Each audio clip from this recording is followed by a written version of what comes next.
we'll start broadcasting now.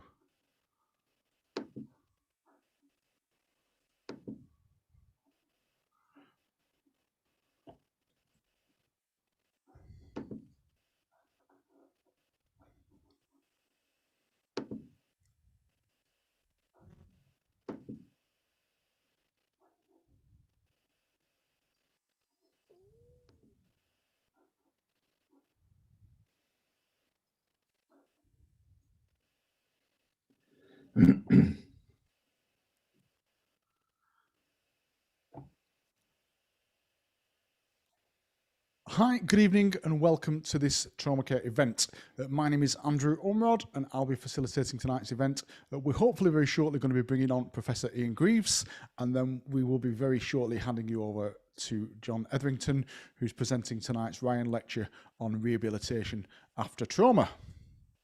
So for those people who've never joined us before on one of these learning journeys, there's just a very brief webinar disclaimer that any learning that has taken place during this webinar should not be solely relied upon to inform practice or indeed allow practice outside the individual qualification. And so there is an extended disclaimer on our website, and I'm sure you clicked to agree it before you join this webinar. So if you need more information, you can get that from our website. Just a few facts and figures around with the webinar. I can see people already are starting to interact, so please do pop into the chat box, maybe where you're dialing in from tonight. Maybe tell us what you do for a living. Maybe tell us what the weather's like, because I know we've got some reports of some blustery storms at the moment around the UK and abroad. So please do interact with us on the chat option. And if you do have any questions, then please do use the Q&A option and we'll pause them at the end of tonight's broadcast. Certificates of attendance. The Trauma Care team this afternoon decided that everybody who's attended this evening will get a copy of a CPD certificate. So that will come out to you tomorrow once the admin team are back in the office. So Lauren will issue them in the morning at around 10 o'clock. And of course, as always, you will get a copy of the recording. So if you are on call or you're working and you have to shoot off, then you'll get a nicely, perfectly edited copy of this tomorrow, which will be delivered to your email address. There will be some opportunity to scan QR codes at the end. So once we've delivered tonight's Ryan lecture, please do consider getting a QR code scanner on your phone ready, and there'll be some brilliant opportunities. And of course, we've also got the new Trauma Care Manual 3rd edition, which I'll tell you all about later. If you are on social media, please do tweet us at TraumaCare2021 hashtag. That obviously will be changing in not too much time. Probably the end of the month we'll change it to 2022. But please do tag us in with that. And of course, if you don't follow us on Twitter, please do follow us at TraumaCare UK. If you're not a member of Trauma Care, then please take this opportunity to maybe after the presentation have a look at the website. There are some great benefits to membership, both student and full member. So please do have a look over there. And of course, the up and coming conference in 2022 March, you will get a heavily discounted rate if you are a student or a full member. So please do take a moment to go and have a look at the website. And of course, if you are one of our advocates or ambassadors, then please do consider downloading our poster and sharing that at work. We always advocate, of course, sharing it digitally because that stops people chopping trees down unnecessarily. So please do scan that QR code, or you can go to the Trauma Care website, download the poster with all our latest events on there and share that with your colleagues at work. We haven't got Professor Ian Greaves online. I know he's having some issue with his internet, and so what I'm going to do is hand you straight over to John to start tonight's presentation for the Ryan lecture on rehabilitation after trauma. Are you there, John? Yes, I am. Perfect. I'm going to hand the controls of the screen over to you now, if that's okay. Thank you.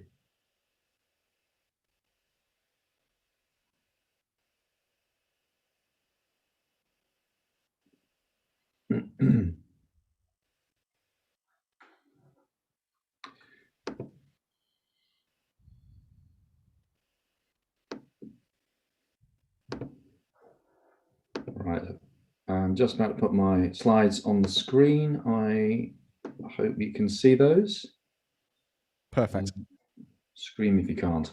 So thank you very much. I'm sorry that Ian can't be here this evening, which is a shame because I've known Ian since we were medical students together.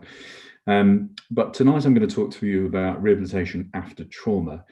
And I'm very honoured to be given this opportunity to speak at the Ryan Lecture, because I've also known Jim Ryan for many years, and he has been a real inspirational leader in the area of trauma care, and inspired me even at the end of rehabilitation program. My background, I spent 35 years in the regular army, and ended up as the Director of Defence Rehabilitation, based predominantly at Headley Court. During that time, I did a 3-year stint as National Clinical Director for NHS England in rehabilitation medicine, and I was co-chair of the National Trauma Network's Rehabilitation Working Party, which helped put together the rehabilitation networks, which you're all familiar with now, which was led by Sir Keith Willett. I'd like to introduce another inspirational leader, somebody I think really embodies how to change things for the better whilst being a very active clinician. So some of you may know this gentleman. He's called Sir Ludwig Guttmann, and others may not. He was based at Stoke Mandeville Hospital during the Second World War, and he dramatically changed the outcome of patients with spinal cord injuries after trauma, in particular battle casualties. He had a particular interest in transforming what were otherwise neglected and forgotten about patients into what he would call taxpayers. He changed the whole paradigm for treating people with spinal cord injury, which previously was about letting them die comfortably. So the 1-year mortality of a paraplegic patient at the start of the war was about 60%. 6% had died within a year of paraplegia alone. And for tetraplegics, it was nearer 90%. Now, life expectancy for these patients now is approximately normal, certainly for a paraplegic patient. He also set up the Paralympics in his spare time, and the foundation of which you see all the Olympic Games now.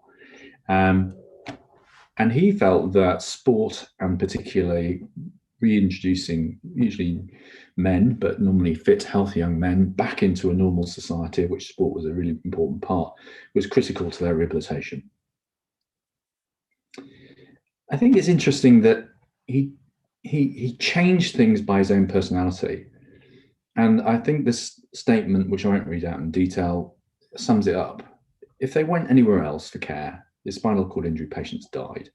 But he changed that because everything was his responsibility, and he had total control over all aspects of the care, and he was determined that these patients were going to get the best. He just changed the way of thinking about spinal cord injury, and in so doing changed life expectancy and quality of life. And these are the sort of patients you would have seen. I largely put this up to infuriate my occupational therapy colleagues and tell them they're still basket weaving, although that's not true. But clearly, the military, particularly during the First and Second World Wars, were at the forefront of rehabilitation, as well as surgical care, such as the Macondo guinea pigs seen here recovering from plastic surgery. But battlefield trauma isn't new, but the expectations of outcome from battlefield trauma is new. And so this is an individual painted by Sir Charles Bell, he had Bell's palsy, who was a surgeon at Waterloo. And clearly the injuries this individual sustained were life-threatening and life-changing. Very similar to the injuries you see in this individual who lost his arm in a blast in the recent conflicts, and has had what we call targeted muscle reinnervation and the attachment of a myoelectric prosthesis, which allows him to, by using the muscles around his shoulder girdle, to activate electronically that arm. Similar injuries, in fact, the one on the right is more severe, but the outcomes are much, much different. It's not that long since we've been seeing people with really combined multiple injuries, and this gentleman was the second person to survive losing 3 limbs at once. But the patient population that we developed experience in at Headley Court, the Defence Rehabilitation Centre, many patients are presented in this way. And I won't teach you how to suck eggs, other than to show that clearly through improved trauma care, the survival of patients with very severe injuries improved dramatically from 2003 to 2012, with new injury severity scores, their survivability being improved, with the better surgical and immediate resuscitation care that we're seeing in Iraq and Afghanistan, so that people with very high NISS scores were surviving against all odds. That's great, and that is a very positive thing, but clearly that delivered extra work for the rehabilitation teams. For those of you who have military experience, you know, the sites that you're about to see are not unusual. And I think what I should highlight is that we're not saying that military rehabilitation is the only way to do things, but I do think there are some really positive lessons to be learned from it. If you're exposed to this sort of blast, these are the consequences you're going to have. So in this case, bilateral lower limb loss, and the man's life being saved by prompt medical care, including the use of combat application tourniquets, which I'm sure all familiar with. Amputation was a key finding, clearly in Iraq and Afghanistan, and we had to deal with the consequences of that.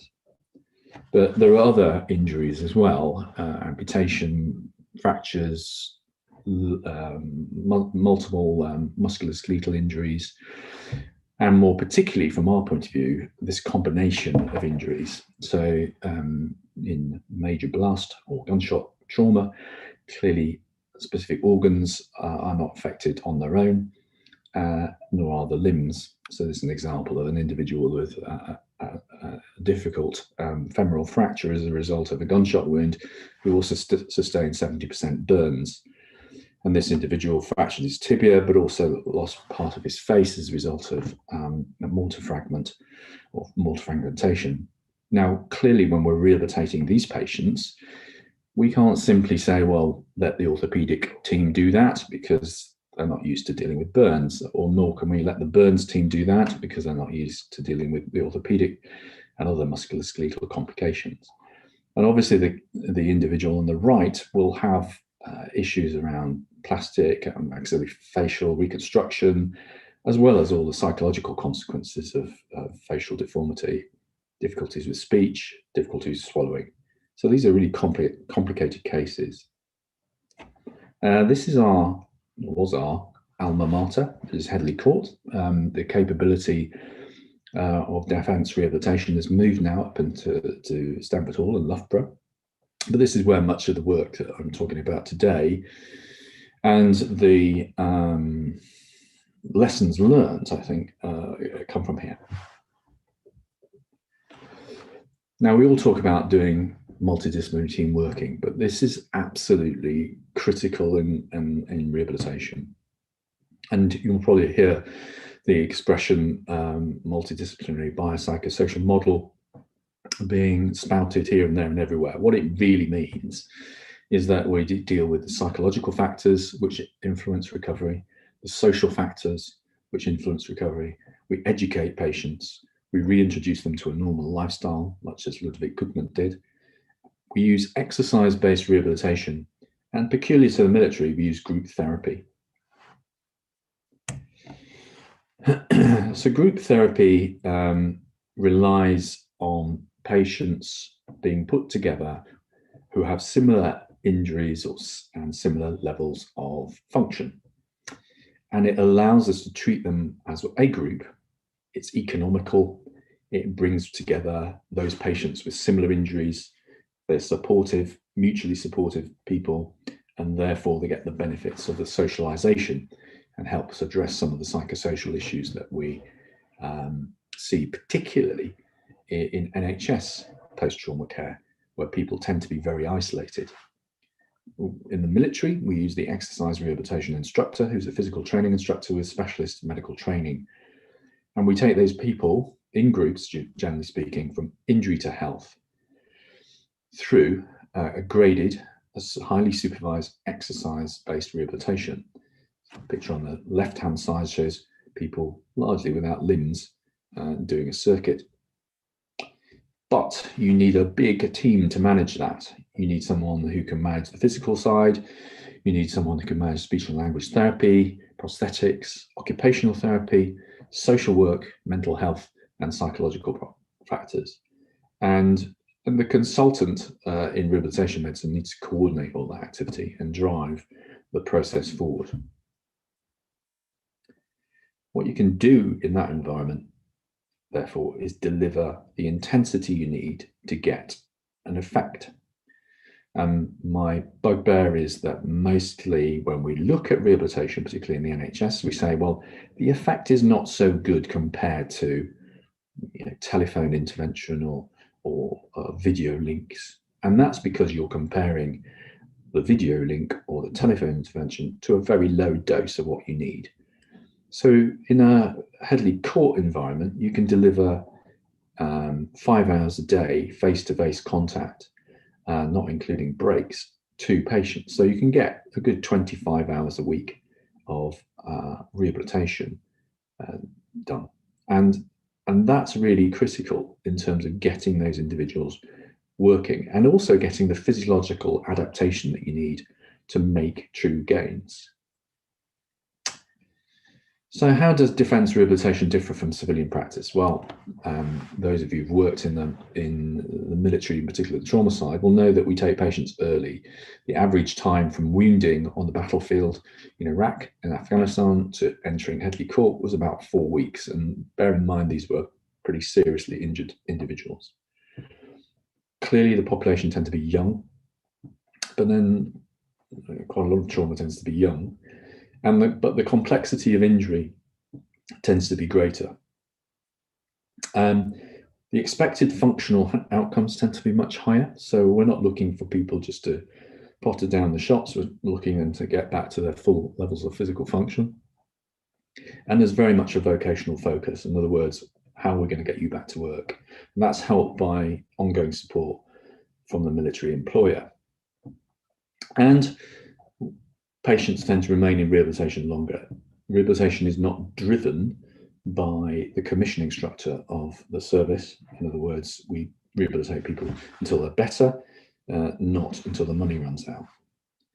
The biggest difference is its dose. It comes back to this point I perennially make, which is if you have a pneumococcal pneumonia, 1 tablet of penicillin a day does not work.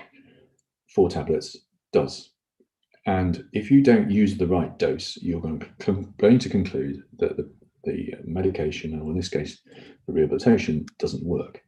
And that's why I think rehabilitation has a relatively poor perception in the National Health Service. Once again, here are 2 very similar patients, one from the American Civil War, one from a recent conflict, very similar injuries, very different outcomes, and in this case, facilitated by some very high technology prosthetic equipment. But fundamentally, what makes the difference is having that technological equipment to support your functional aims. But you have to use a lot of physical training and a lot of physical conditioning by the patient, directed by some very experienced staff. So there's a lot of hard work to make the gains that you need. It's not just about technology. And we certainly saw that in nations where we visited, where they had the same technology, but not the same approach to exercise-based rehabilitation. The outcomes were just nowhere near as good. This is a very typical example. Yes, he's a bilateral amputee, but he also has a pelvic fracture and bowel damage. He has multiple finger and upper limb tendon damage and soft tissue loss and grafting. And that pile of medication there is what he came in on. Within 6 months, he was on none of that medication. It's a complex type of wounding, and this, again, someone who may be familiar with this picture, but it shows widespread heterotopic ossification, which means that mobility and attaching a prosthetic limb is very challenging.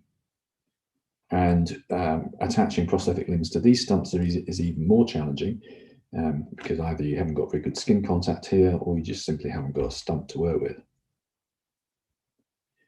And later on in the warfighting, we developed a process whereby we could insert prostheses into the femoral shaft, which in turn allows us to attach our prosthetic limbs directly to the femoral shaft, as opposed to through a socket, which would often not be tolerated. So the system that we developed we call complex trauma. We had to develop it from scratch because we didn't really have that number of patients before Iraq and Afghanistan. And we went from 4 beds and no dedicated staff to 100 beds and over 100 dedicated staff in the space of about 3 years. So quite a rapid growth. I'm pleased to say that the outcomes were good, and this is the sort of headlines of it. So 95% of these patients were independent in all activities of daily living. 90% of the amputee patients were able to walk at a community level, at least, or probably higher. 75% of our triple amputee patients didn't need to use a wheelchair on a daily basis. And amputees' average walking gait, speed, and energy expenditure was comparable, and in some cases equal, to a healthy population. This is where we published, or some of the publications that we've summarized here, and I'll go through a little of the data in a bit more detail. So this study, which we published, was of 65 amputees, mostly male, quite a few of them bilateral, 8 triple amputees, triple being both low limbs and an upper limb. The injuries were severe, as you can see. So even a unilateral amputee was usually having a NIST score of 28, roughly, and bilateral and triple amputees much higher, with a NIST score on average of about 57. Rehabilitation takes a long time. So on average for an amputee, it's about 34 months, and longer, of course, for a triple amputee. Now, they're not in the facility for that time. Indeed, they would only usually be in the facility for about a month at a time, sent away for a break and then brought back refreshed, hopefully, for another session. And the frequency of those sessions would reduce as their recovery occurred. And so on average, they were admitted for maybe 11 of those months over the 3 or 4 years.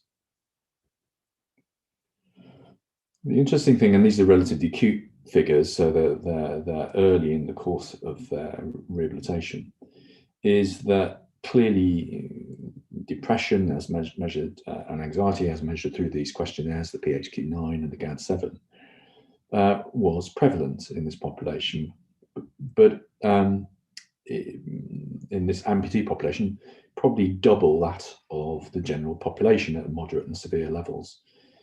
But still a relatively small percentage of the population were experiencing moderate to severe depression, probably around 3%. The GAD-7 score shows that actually severe measures of anxiety and depression were probably equivalent to population levels. Now, I think clearly what we will find out in our follow-up studies is how mental health and social adaptation continues as you go further away from wounding. And I'm sure there'll be fluctuations. But I think it gives light to the fact that everybody is depressed and anxious immediately afterwards, or suffering from severe post-traumatic stress disorder. And many patients will suffer from that, but not all by any stretch of the imagination. And many, probably all, go through some form of adjustment reaction at the start of their injury. But I think working together in an environment where there are similar patients, in a group environment, also with staff that are have expertise, but also can chart and ensure a smooth journey along the way, makes the mental health stresses much less than I suspect in our NHS populations.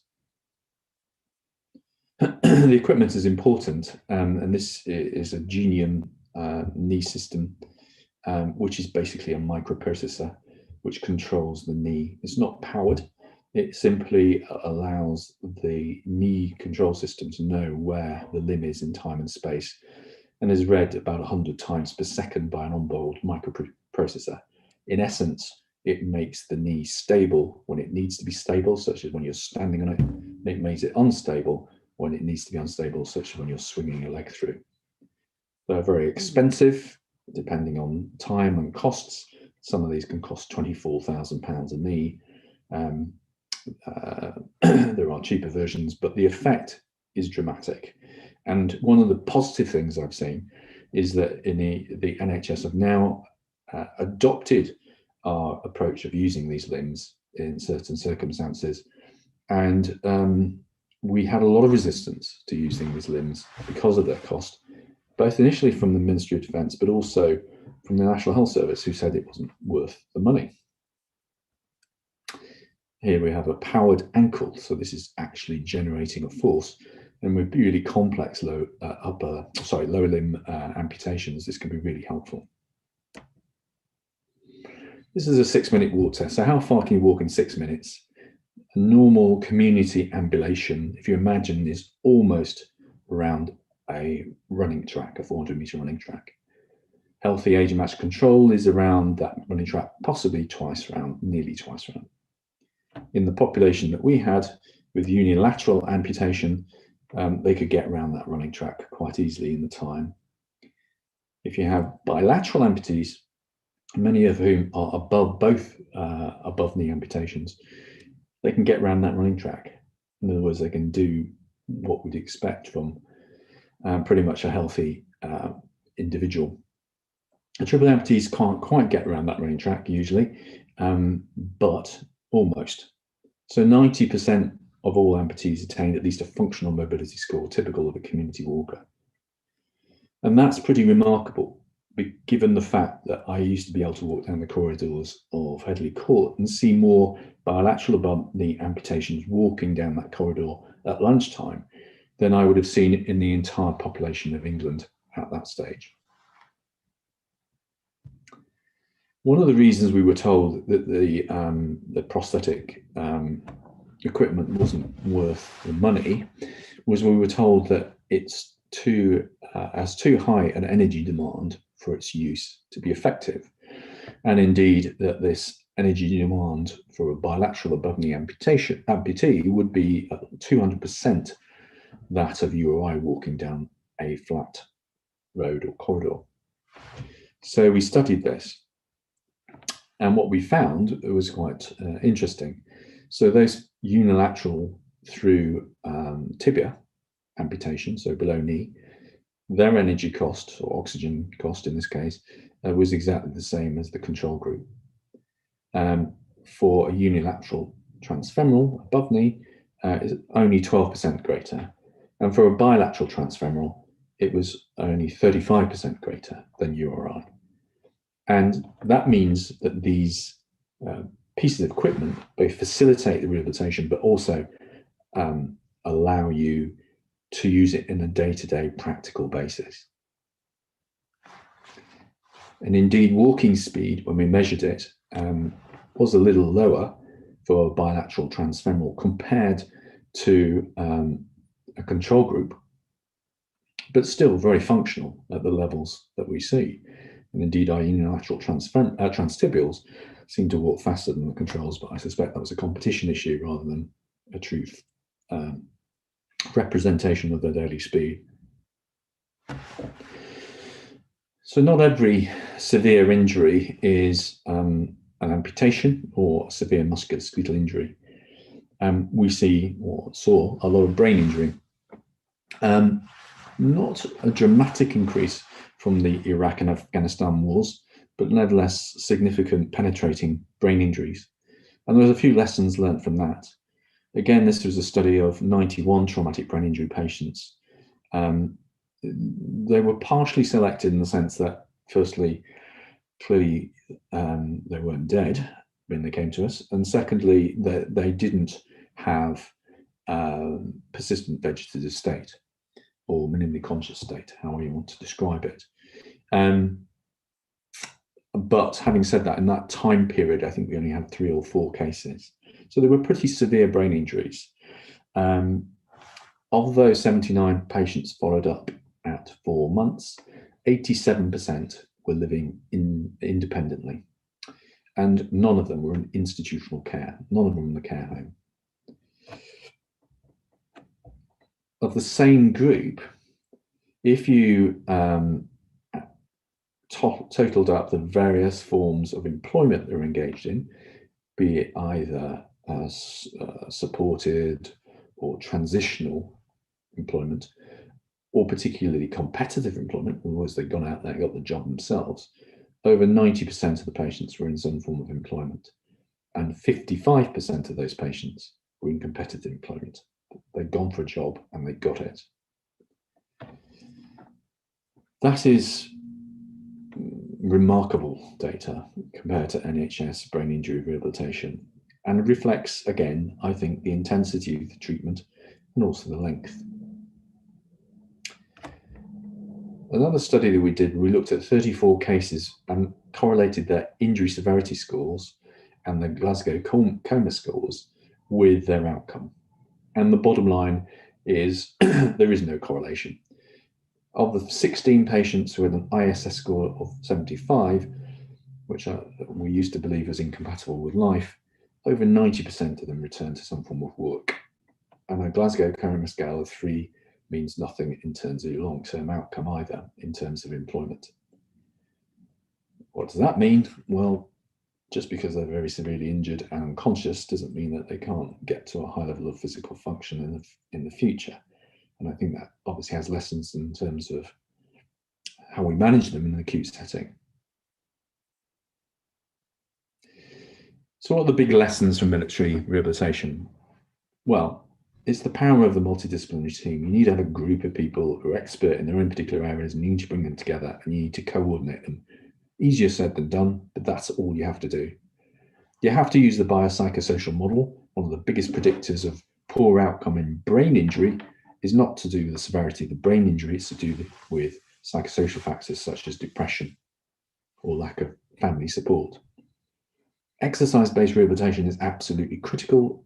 It's the physiological basis of rehabilitation. We found the use of the group setting really important, and early intervention is really important also. You've got to challenge the boundaries. You've got to say, we must do better. There isn't anything we can't do here. Keep pushing.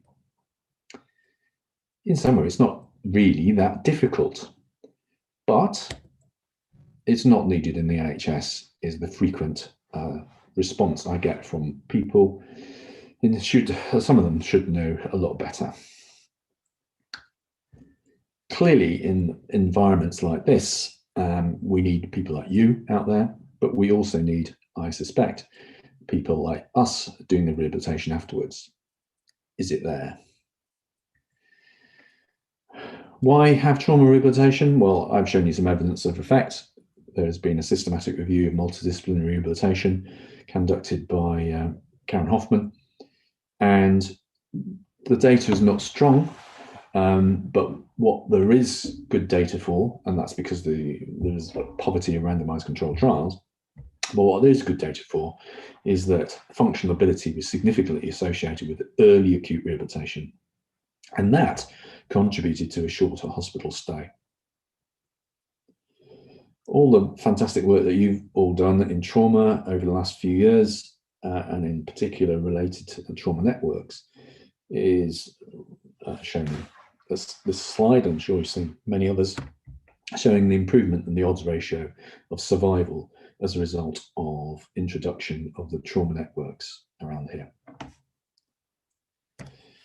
At the same time, I led one of the groups looking at what good rehabilitation would look like in the NHS, and we came up with this and a whole series of recommendations. Sadly, many of those recommendations weren't funded.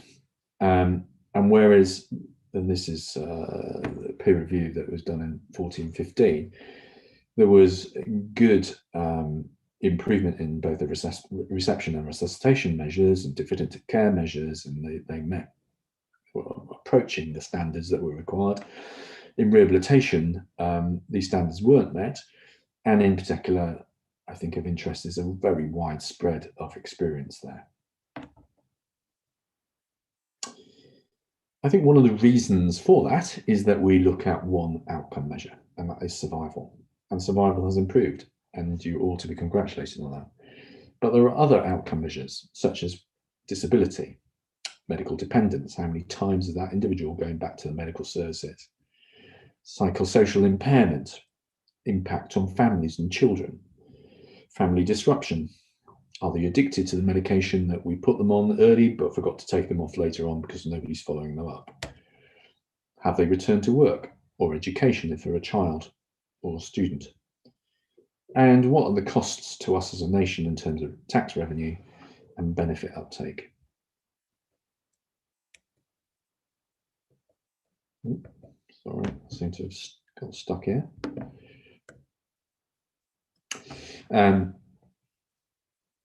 So this is a study done by Tarn some time ago, looking at outcomes at roughly 6 months after injury.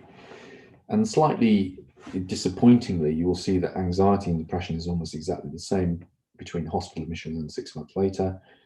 Pain and discomfort isn't much better.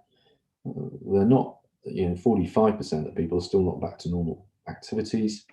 Well, there's better outcomes in terms of self-care, but it's still proportionate can't. And mobility is improved, not good enough, I would suggest. This is something I was particularly interested in, saying, well, how many people are back at work after 6 months after their injury? And in fact, only about a third are back to their same work.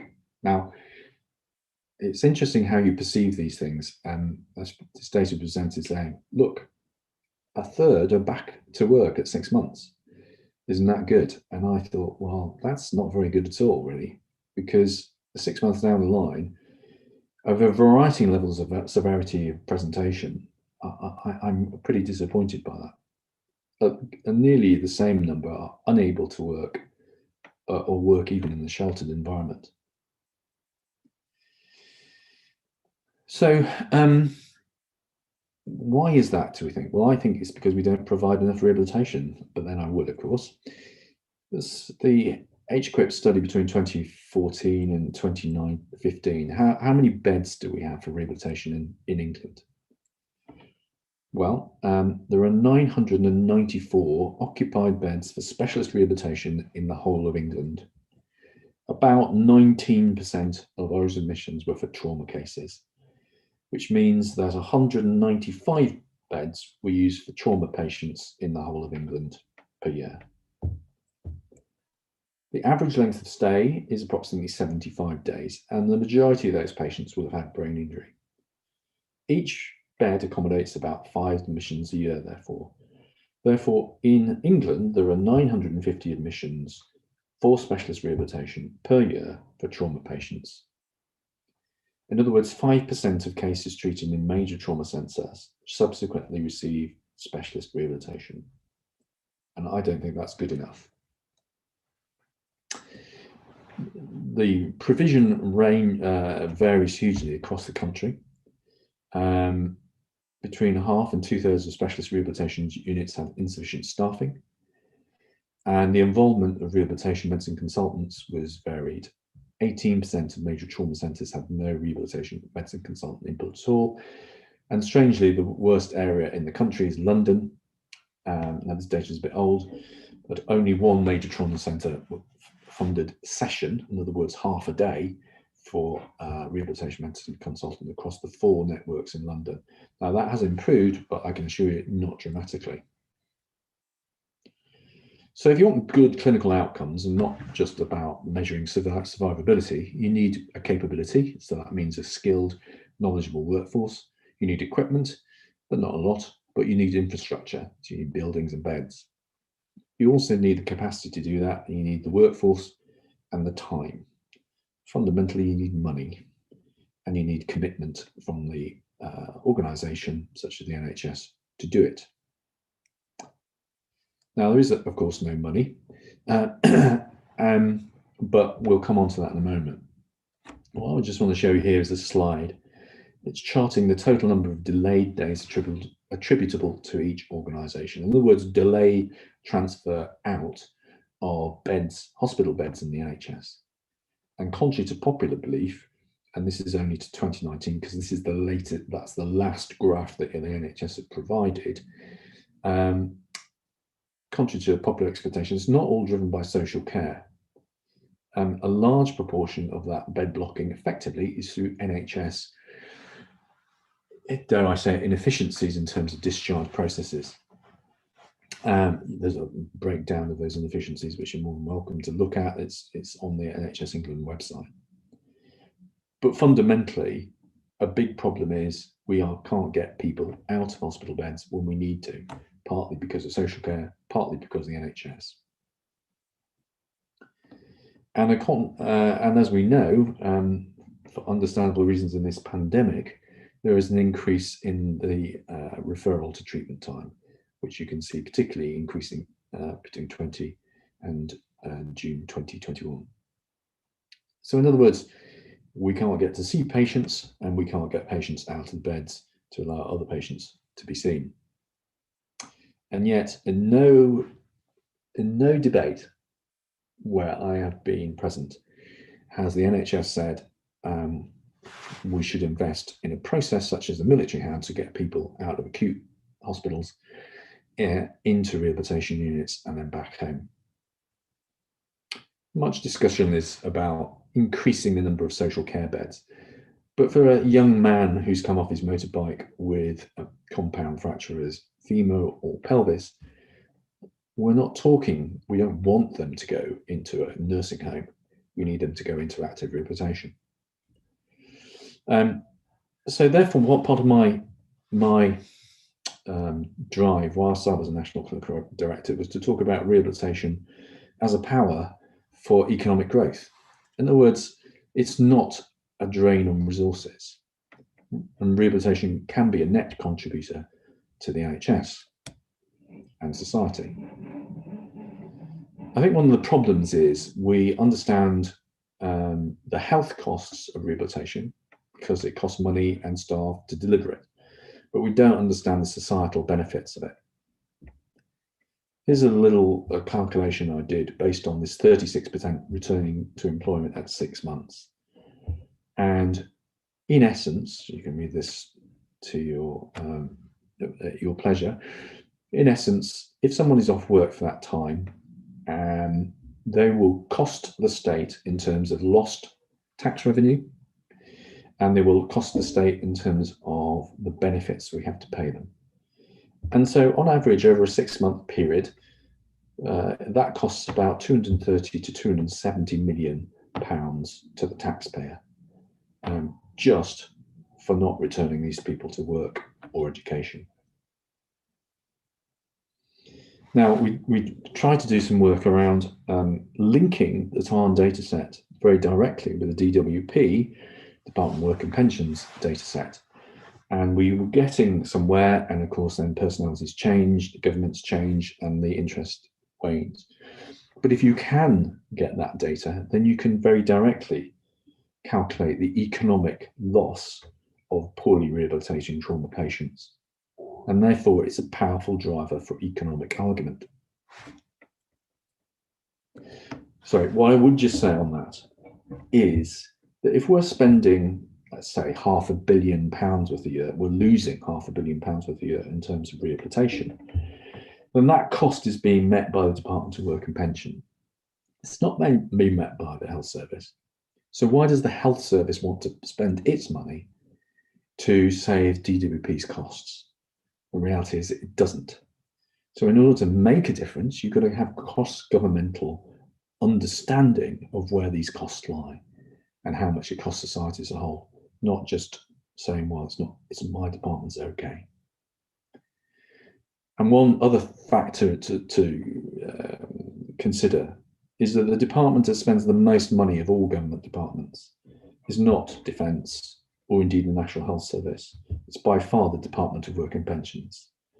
And it's difficult to calculate, but it's probably something in the order of £40 billion a year that they spend in terms of paying medically related benefits. £40 billion a year is about a third of the NHS budget, and it is more than the defence budget. And we pay it in benefits rather than thinking about perhaps investing a couple of £1 billion in terms of reducing the costs. The other thing about trauma, which you may not know, is it clearly is bad for you at the time, but it's also bad for you in the future. This is a study of people from the Second World War. In fact, it's the Finnish so-called Winter War between the Finns and the Russians. And this line here is the survival curve for those people who went through the war and without wounding. And this survival curve here is those who went through the war and got wounded. They were 1.7 times more likely to die than the non-wounded. Well, not surprised, perhaps. But in fact, what they were dying of was heart disease. They're not dying of infection or anything else. If you look at Israeli 24-year mortality rates, 200 of those cases versus 1,800 of the general population, they have a double the cardiovascular risk. The amputees have a double cardiovascular risk compared to the general population. This study here, I believe, is American. Unilateral amputations are associated with a 5 times increase in an aortic aneurysm.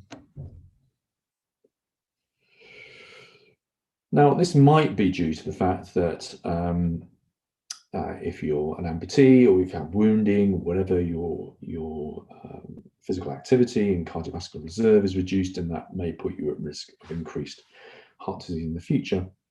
There may be a mechanical effect, such that if you lose both legs, you lost the vascular runoff of a normal vascular tree. You get bounced back effectively, and the standing wave forms, which in turn can create increased pressure around the abdominal aortic region and produce aneurysms. But there are all sorts of other factors that probably involved, including, I suspect, chronic inflammation, which we know is a risk factor for heart disease as well. But the important thing is that trauma kills people for many, many years after the acute event is over.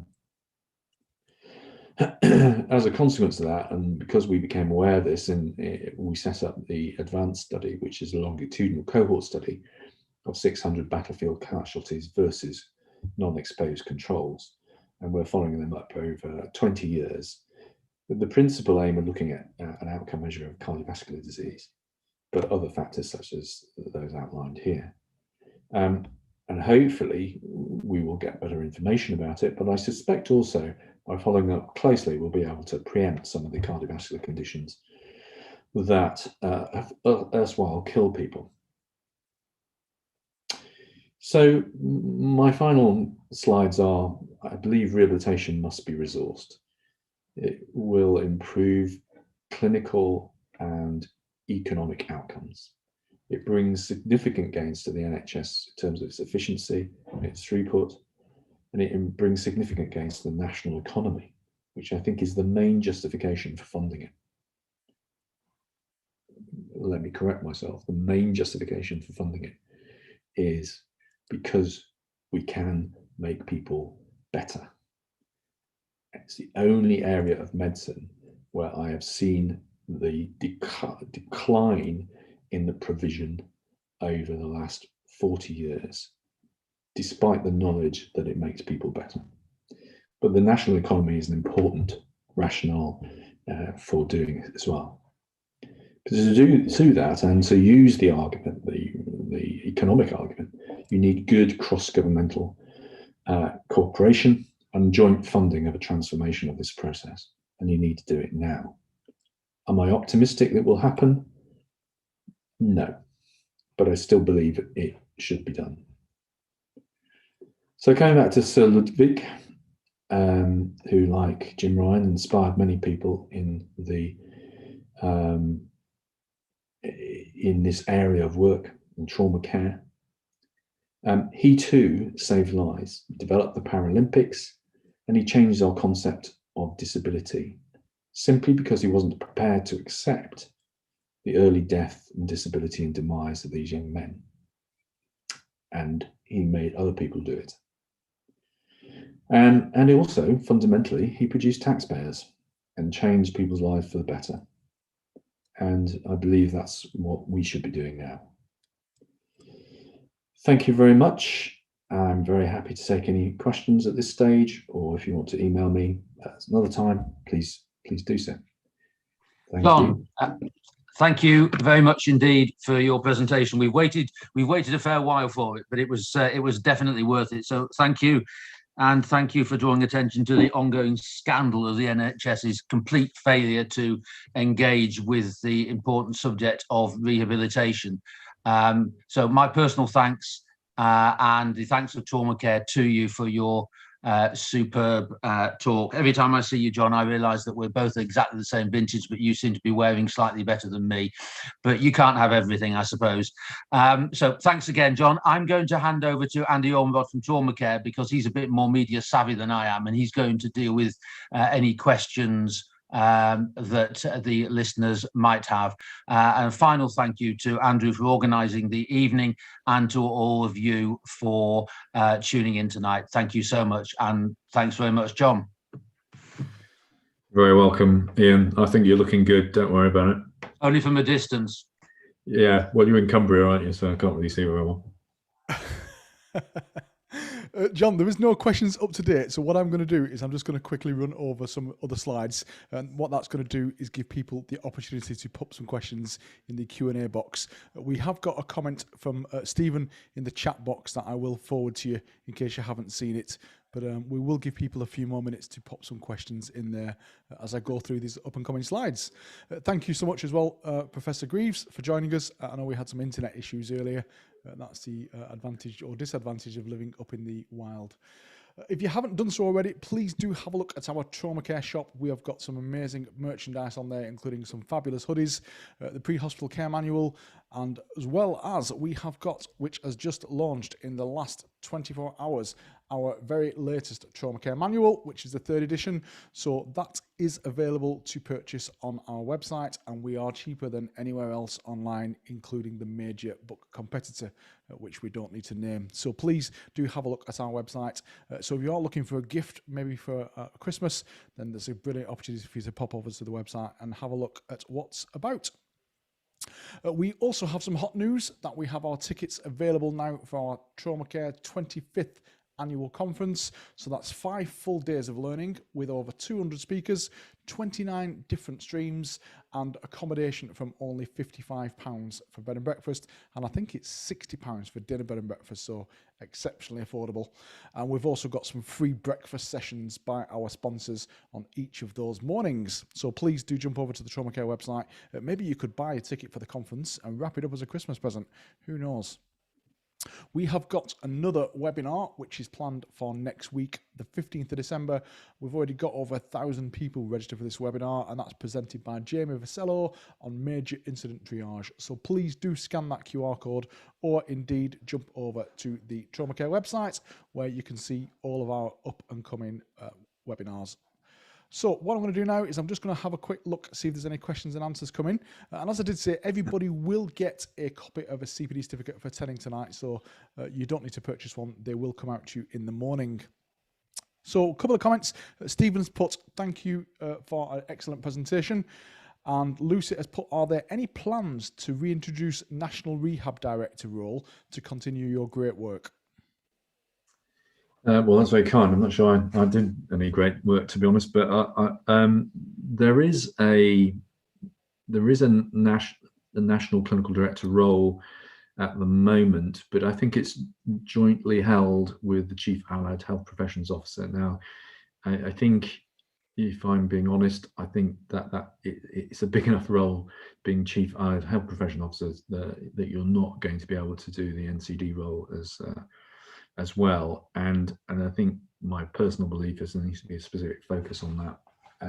The NCD role got rid of, along with a third of the national clinical directors after 2.5 years, largely because I think they felt that they couldn't resource it. So I think that they've got a lot to go in terms of trying to not just produce an NCD, but also the resources and the interest behind supporting it. Thanks, John. We've got another question. How would you suggest pushing this important need in the NHS? The current focus is to get them out where you can, so it feels like such a hurdle. Well, I was until last week, in fact, the president of the Faculty of Sport and Exercise Medicine, and as a result sat in the Academy of Medical Royal Colleges Council, which meant that we got a lot of very high-ranking people, which I kept plugging away at, including the new chief executive of NHS England, and the head of the Common Select Committee on Health, who is Jeremy Hunt. And I've attempted to bang away at this particular bugbear of mine for several months and years, indeed, doing this. I think that there's a theoretical interest, but the problem is, of course, COVID, and nobody wants to start thinking about investing money in something which doesn't appear to have a very immediate effect now. Personally, I believe it would have a good effect, and it would help us manage COVID as well as every other demand we place on the NHS, but we keep trying. Thanks, John. We've got a comment and a question from Chris. It's put, thank you. For those working in the NHS rehab and in agreement with your comments of how it's not an important priority in the NHS, what could we do in our square mile to improve things for our patients? Well, that's a very good point, and well done for all your hard work, because I do feel sorry for people trying to work in an environment where it really, what you can do is amazing, but it's not really valued. I think it's about keeping doing what you're doing and doing it well, and the more local evidence that you can find for your effectiveness, and particularly for your economic effectiveness in the broadest sense. In other words, how is your activity benefiting the trust in terms of throughput and bed days, and how are you improving the patient in terms of their outcomes? So I think it's about trying to collate local data, but fundamentally, the whole system needs a lot of investment, and that investment, I believe, can only come when people recognise the societal benefits of what you do. Thanks, John. We have a question from Becky. Becky works in a trauma rehab coordination centre in the east of England and states that they have serious lack of rehabilitation services facilities available to them. Can you give any advice on how, as a staff member within MTC, we can help improve on this? Well, I think in the MTC, you should... There are two things I would think. The first is the original guidelines, which I alluded to and I showed you a little chart of, state very clearly what we think the staffing levels and the pathway should look like for rehabilitation. And that was agreed, adopted as part of the Major Trauma Network's approach. It just effectively wasn't funded. And the problem was, in rehabilitation generally, there's so little of it. In order to start the process, you have to fund from scratch, and nobody wants to do that. The success of trauma networks, which many of you contributed to, it has been that there was a process there already. It just really needed organising. Whereas in rehabilitation, we haven't got much to organise to start with. But nevertheless, the first document which the NHS signed up to and put in its NHS mandate said that these rehabilitation services should be there. I think the The second thing is, I'm not sure where we are with it at the moment, but because of COVID, but the peer review process of the major trauma centre should have should include what the rehabilitation services are. And if the peer review is showing perennially that haven't got the rehabilitation services, then that can have an effect on the major trauma centres in terms of its financial income. So I think you have to play by the rules that they set. We're not resourcing the rehabilitation, therefore the outcomes are not good. So why are we getting a trauma additional trauma tariff? And so I think that's one way of doing it in the major trauma centre. And the final thing is obviously data. One of the big problems you've got with rehabilitation in the NHS is you say, well, we've got a big problem, and they say, well, what is the problem? Because we don't have any data showing there's any problem, and that's because they don't collect any data. So if there's no data, there's no problem, there's no need to fund it. And so the more data we have at a local level, the better. Thanks, David. And the very last question this evening, I know we've got some excellent comments, and I will make sure I send all these comments to you tomorrow to have a look through. But our last question from Victoria is, any thoughts on the development of the National Rehab Centre alongside Dnrc? Well, yes. I mean, since I left the service, I'm not as actively involved in that, although I have had a few meetings with the National Rehabilitation Centre. I think what's encouraging is that they certainly see the